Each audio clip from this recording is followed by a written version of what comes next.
सभी YouTube family को नमस्ते प्रणाम। पांडे लोकगीत चैनल में एक पानी ग्रहण गाना सुनाने चल रही हूँ। कैसा लगेगा आप लोग कमेंट करके लाइक करके बताइएगा, और जो नया है सब्सक्राइब कर लीजिएगा और भर भर के प्यार दीजिए। जितना हो सके उतना आप लोग शेयर करिए।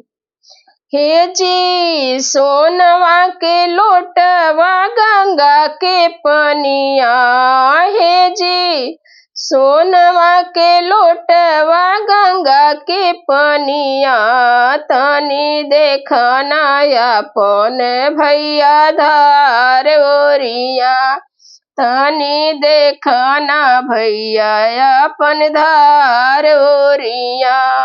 हे जी कैसे के देखी बहनी धार ओरिया, हे जी कैसे के देखी बहनी धार ओरिया, बहनी धरिया गिरावत के फाटेला छतिया, बहनी धरिया गिरावत के फाटेला छतिया।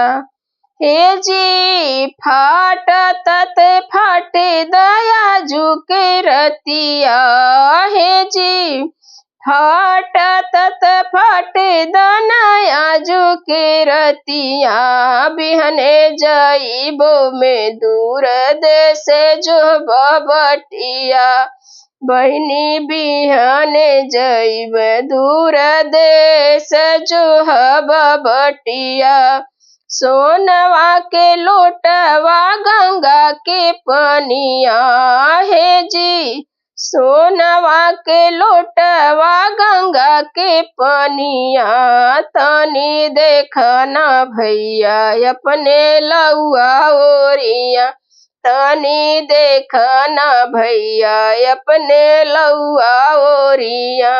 कैसे के देखी बहनी लौआ ओरिया, हे जी कैसे के देखी बहनी लौआ ओरिया, बहनी लौआ मिलावत फाटेला छतिया, बहनी लौआ परी छत फाटेला छतिया।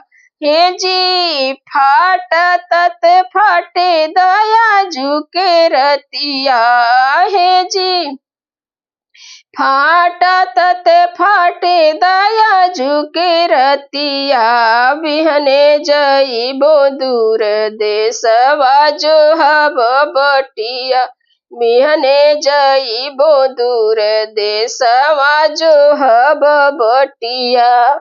सोने के लोटवा गंगा के पनिया, हे जी सोनवा के लोटवा गंगा के पनिया, तनी देखना अपन भैया धार ओरिया, तनी देखना भैया अपन धार ओरिया।